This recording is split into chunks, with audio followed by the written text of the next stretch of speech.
Welcome to another episode of After Dark. Tonight's creepypasta is a delightfully weird story titled, I'm a search and rescue officer for the U.S. Forest Service. I have some stories to tell written by Search and Rescue Woods. Sit back, relax and rest your eyes. Let's begin. Part 1. I wasn't sure where else to post these stories, so I figured I'd share them here. I've been an SAR officer for a few years now, and along the way I've seen some things that I think you guys will be interested in. I have a pretty good track record for finding missing people. Most of the time they just wander off the path, or slip down a small cliff, and they can't find their way back. The majority of them have heard the old stay where you are thing, and they don't wander far. But I've had 2 cases where that didn't happen. Both bother me a lot, and I use them as motivation to search even harder on the missing persons cases I get called on. The first was a little boy who was out berry picking with his parents. He and his sister were together, and both of them went missing around the same time. Their parents lost sight of them for a few seconds, and in that time both the kids apparently wandered off. When their parents couldn't find them, they called us, and we came out to search the area. We found the daughter pretty quickly, and when we asked where her brother was, she told us that he'd been taken away by the bear man. She said he gave her berries and told her to stay quiet, that he wanted to play with her brother for a while. The last she saw of her brother, he was riding on the shoulders of the bear man and seemed calm. Of course, our first thought was abduction, but we never found a trace of another human being in that area. The little girl was also insistent that he wasn't a normal man, but that he was tall and covered in hair, like a bear, and that he had a weird face. We searched that area for weeks. It was one of the longest calls I've ever been on, but we never found a single trace of that kid. The other was a young woman who was out hiking with her mom and grandpa. According to the mother, her daughter had climbed up a tree to get a better view of the forest, and she'd never come back down. They waited at the base of the tree for hours, calling her name, before they called for help. Again, we searched everywhere, and we never found a trace of her. I have no idea where she could possibly have gone, because neither her mother or grandpa saw her come down. A few times, I've been out on my own searching with a canine, and they've tried to lead me straight up cliffs. Not hills, not even rock faces. Straight, sheer cliffs with no possible handholds. It's always baffling, and in those cases we usually find the person on the other side of the cliff, or miles away from where the canine has led us. I'm sure there's an explanation, but it's sort of strange. One particularly sad case involved the recovery of a body. A 9-year-old girl fell down an embankment and got impaled on a dead tree at the base. It was a complete freak accident, but I'll never forget the sound her mother made when we told her what had happened. She saw the body bag being loaded into the ambulance, and she let out the most haunting, heartbroken wail I've ever heard. It was like her whole life was crashing down around her, and a part of her had died with her daughter. I heard from another SAR officer that she killed herself a few weeks after it happened. She couldn't live with the loss of her daughter. I was teamed up with another SAR officer because we'd received reports of bears in the area. We were looking for a guy who hadn't come home from a climbing trip when he was supposed to, and we ended up having to do some serious climbing to get to where we figured he'd be. We found him trapped in a small crevasse with a broken leg. It was not pleasant. He'd been there for almost 2 days, and his leg was very obviously infected. We were able to get him into a chopper, and I heard from one of the EMTs that the guy was absolutely inconsolable. He kept talking about how he'd been doing fine, and when he'd gotten to the top, a man had been there. He said the guy had no climbing equipment, and he was wearing a parka and ski pants. He walked up to the guy, and when the guy turned around, he said he had no face. It was just blank. He freaked out, and ended up trying to get off the mountain too fast, which is why he'd fallen. He said he could hear the guy all night, climbing down the mountain and letting out these horrible muffled screams. That story bothered the hell out of me. I'm glad I wasn't there to hear it. One of the scariest things I've ever had happen to me involved the search for a young woman who'd gotten separated from her hiking group. We were out until late at night, because the dogs had picked up her scent. When we found her, she was curled up under a large rotted log. She was missing her shoes and pack, and she was clearly in shock. She didn't have any injuries, and we were able to get her to walk with us back to base ops. Along the way, she kept looking behind us and asking us why that big man with black eyes was following us. We couldn't see anyone, so we just wrote it off as some weird symptom of shock.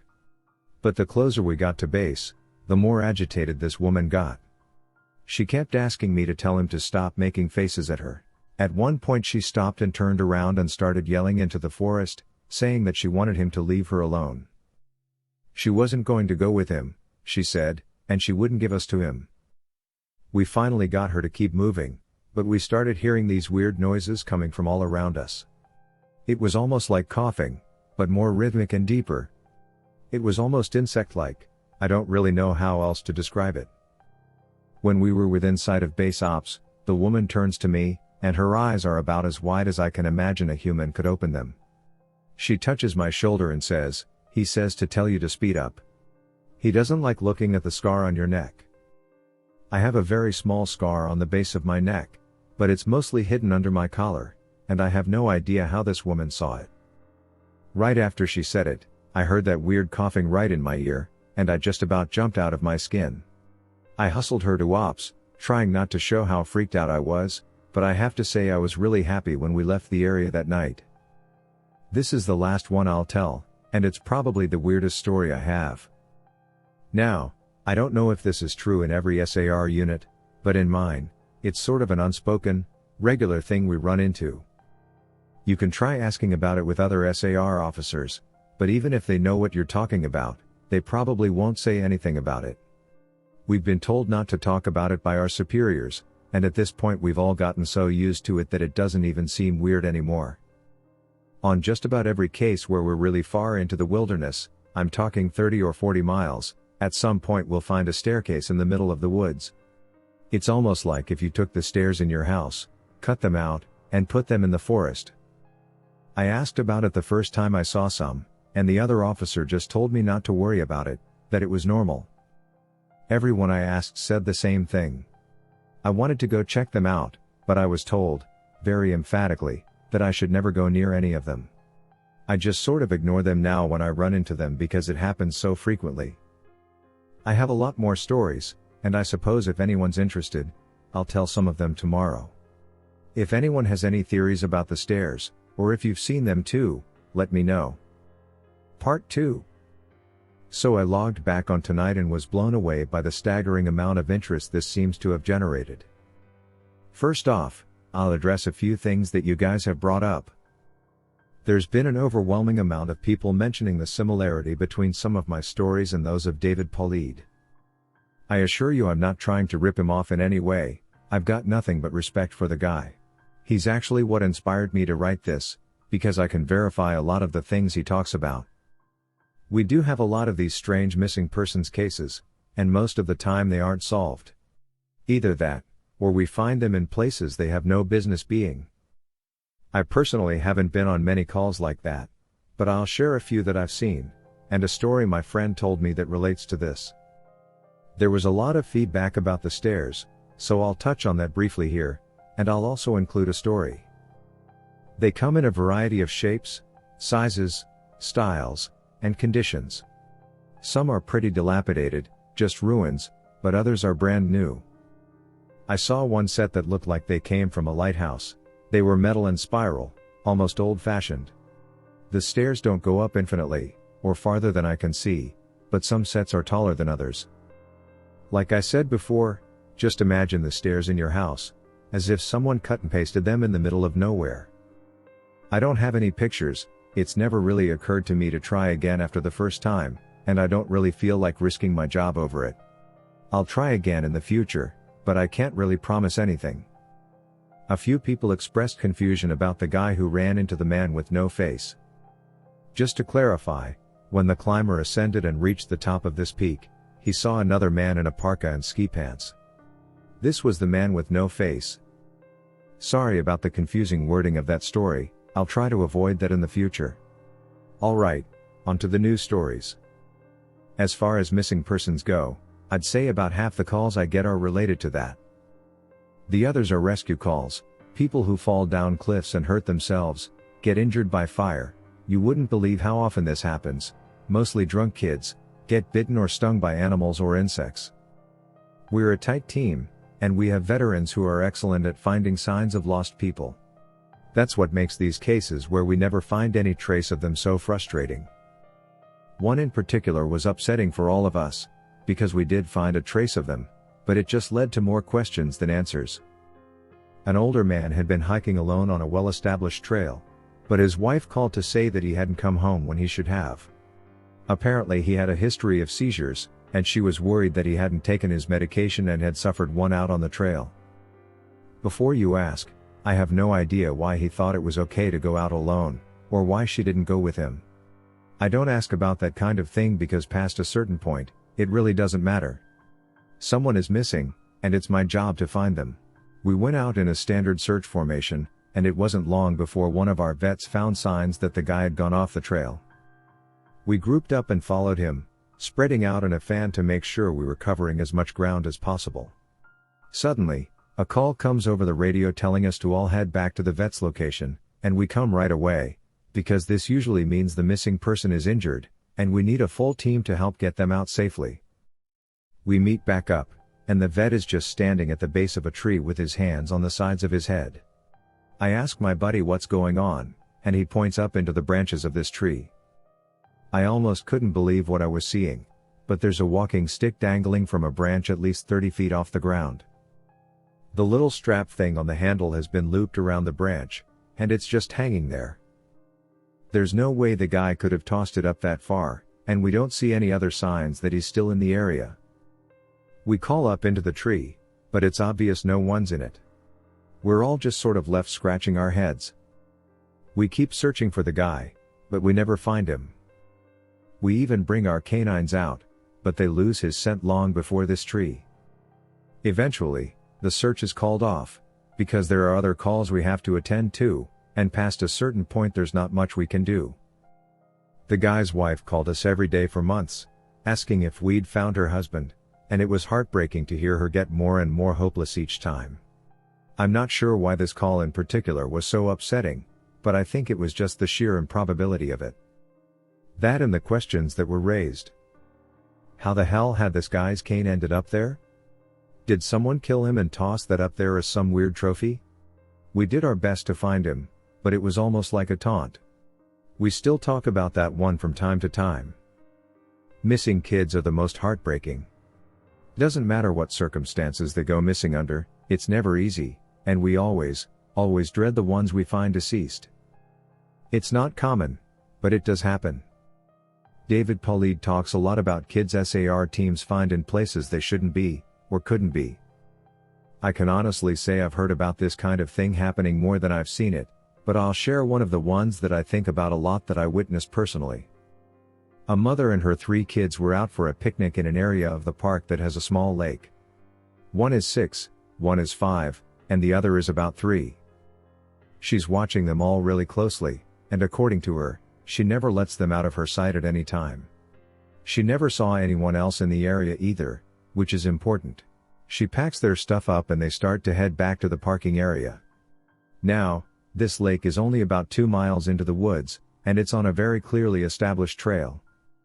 It's almost impossible to get lost getting from the parking area to it, unless you're deliberately going off the path like an imbecile. Her kids are walking in front of her, when she hears what sounds like someone coming up the path behind her. She turns around, and in the 4 or so seconds she's not looking, her 5-year-old son vanishes. She figures he stepped off the trail to pee or something, and she asks her other 2 where he went. They both tell her that a big man with a scary face came out of the woods next to them, took the kid's hand, and led him into the trees. The 2 remaining kids don't seem upset. In fact, she says later that it seems like they've been drugged. They're sort of spacey and fuzzy. So of course, she freaks out, starts looking frantically in the area for her kid. She's screaming his name, and she says at one point she thinks she heard him answer her. Now obviously she can't go blindly running into the woods, she's got the other 2 kids, so she calls the police and they send us out immediately. We respond, and we start the search for him. Over the course of this search, which spans miles, we never find a single trace of the kid. Canines can't pick up any scent. We don't find any clothing or broken bushes or literally anything that would signify a child being there. Of course there's suspicion about the mother for a while, but it's pretty clear that she's completely destroyed by the whole thing. We looked for this kid for weeks, with a lot of volunteer help. But eventually, the search peters out, and we have to move on. The volunteers keep searching, though, and one day we get a call on the radio letting us know that a body has been found and needs to be recovered. They tell us the location, and none of us can believe it. We figure it has to be a different kid. But we go out there, about 15 miles from the site where he vanished, and sure enough, we find the body of the kid we've been looking for. I have been trying to figure out how this kid got where he did ever since we found him, and I've never come up with an answer. A volunteer just happened to be in the area, because he figured he might as well look in places no one else would think to on the off chance the body had been dumped. He comes to the base of a tall, rocky slope, and halfway up, he sees something. He looks through his binoculars and sure enough, it's the body of a little boy, stuffed in a little opening in the rock. He recognizes the color of the kid's shirt, so he knows right away that it's the missing boy. That's when he calls it in, and we're dispatched. It took us almost an hour to get his body down, and none of us could believe what we were seeing. Not only was this kid 15 miles from where he'd started, there was no possible way he could have gotten up there on his own. This slope is treacherous, and it's hard even for us with our climbing gear. A 5-year-old boy had no way of getting up there, of that I'm certain. Not only that, but the kid doesn't have a scratch on him. His shoes are gone, but his feet aren't damaged or dirty. So it wasn't as if an animal dragged him up there. And from what we can tell, he hasn't been dead that long. He'd been out there over a month by that point, and it looked like he'd only been dead for, at most, a day or two.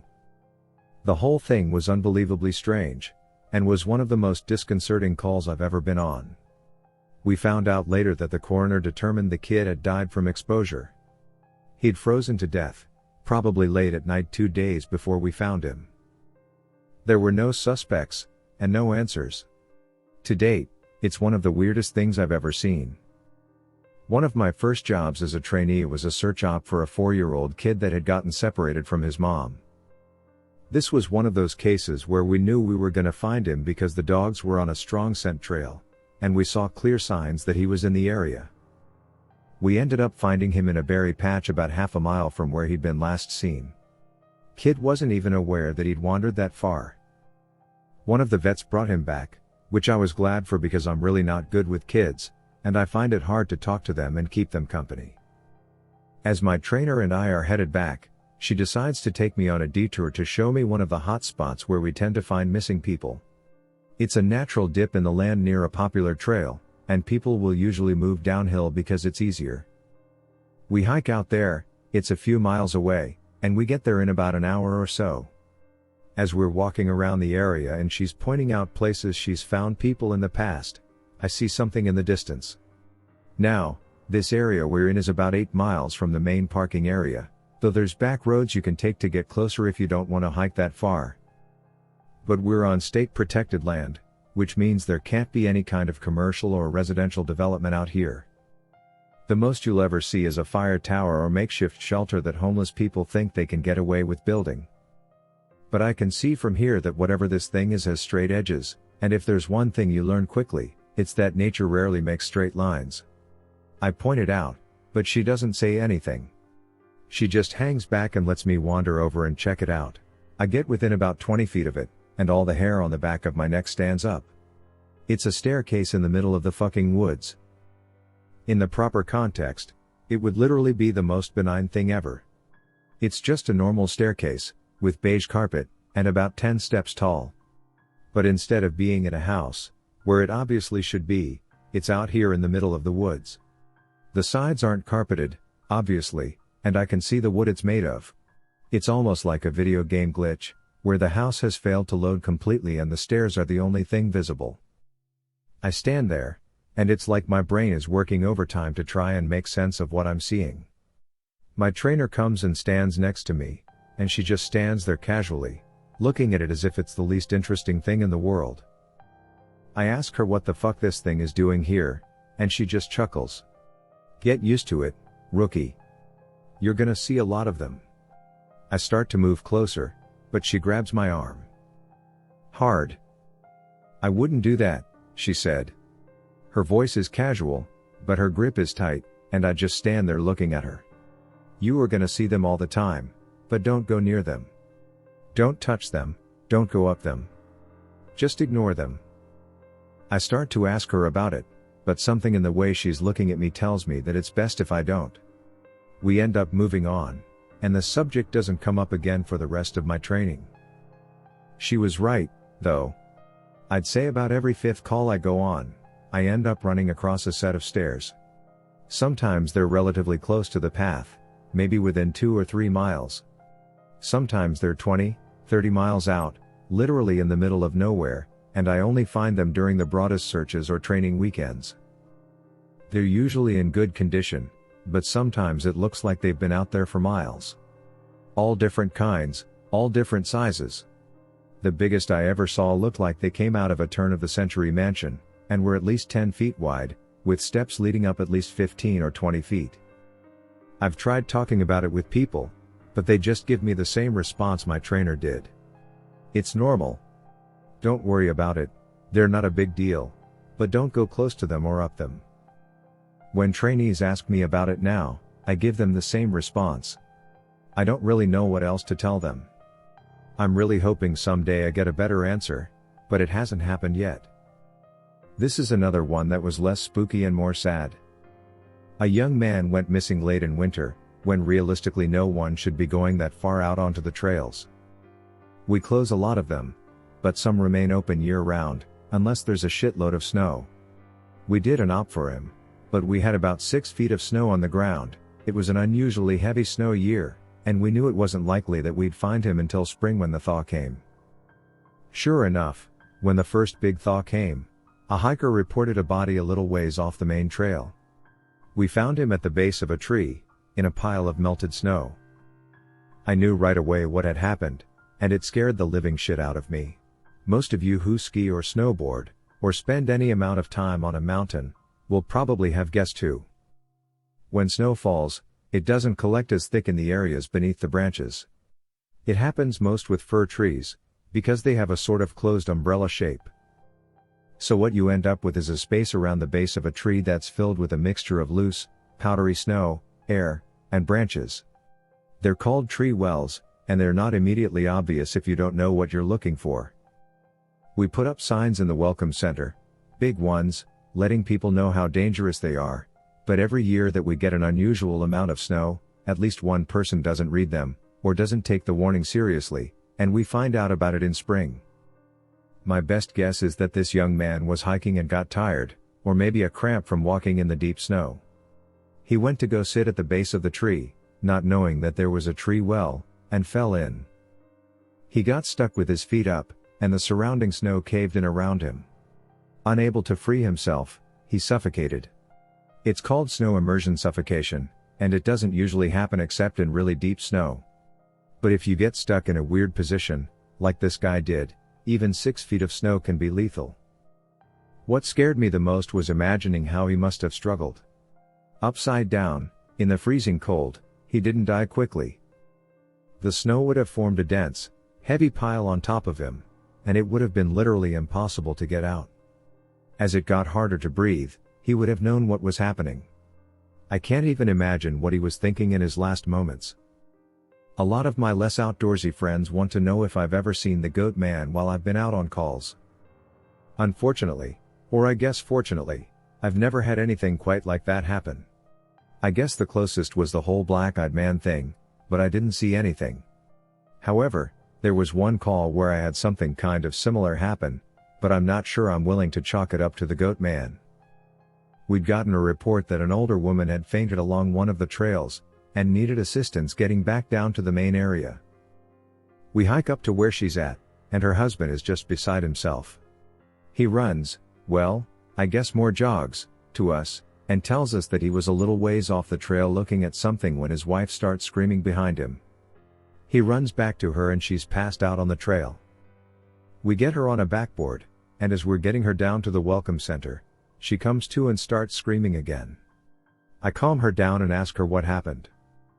I can't remember verbatim what she said, but essentially, what happened was this. She'd been waiting for her husband when she started hearing this really strange sound. She said it sounded sort of like a cat, but it was off somehow, and she couldn't quite figure out why. She went a little ahead to try and hear it better, and it sounded like it was coming closer. She said the closer it got, the more uneasy she was, until she finally figured out what was wrong. I do remember this next part, because it was so weird that I don't think I could forget it if I tried. It wasn't a cat. It was a man, saying the word meow over and over. Just meow, meow, meow.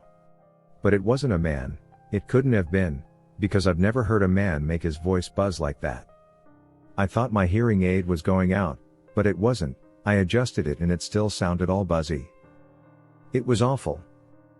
He was coming closer, but I couldn't see him. And the closer he got, the more scared I was, and the last thing I remember was a shape coming out of the trees. I guess that's when I fainted. Now, obviously I'm a little perplexed as to why a guy would be out in the fucking woods chanting meow, meow at people. So once we get down the mountain, I tell my superior that I'm gonna go search the area to see if I can find anything. He gives me the go ahead, and I grab a radio and hike back to where she fainted. I don't see anyone, so I keep going about a mile more, and when I head back I go off the trail, to see if I can figure out where she saw him coming from. It's almost sunset by this point, and I don't have any desire to be out at night alone, so I just sort of write it off and make a mental note to check it out again tomorrow. But as I'm headed back, I start to hear something in the distance. I stop, and I call out for anyone in the immediate area to identify themselves. The sound didn't come closer or get louder, but it sounded exactly like a man saying meow, meow in this really odd monotone. As comical as it makes it sound, it was almost like that guy on South Park with the electrolarynx, Ned. I go off the trail in the direction I think it's coming from, but I never seem to get closer. It's almost like it's coming from all directions. Eventually, it just sort of fades out, and I ended up going back to the Welcome Center. I didn't get any further reports like that, and even though I went back to that area, I never heard that exact sound again. I suppose it could have been some stupid kid out there fucking with people, but even I have to admit it was weird. So this kind of turned into a massive wall of text, and for that I apologize. I wanted to get to the stories my friend told me, and he does have some good ones, so I'll post those tomorrow evening. I also have a few more of my own I think you guys will like. I'm sorry to keep you all in suspense again. Hopefully the stories here make up for it and help you get through the next 24 hours until I can post again. Thank you for tuning in to another episode of After Dark. If you enjoyed this creepypasta, please tap that subscribe button below. It helps our channel to grow and allows us to continue making new content. Thank you.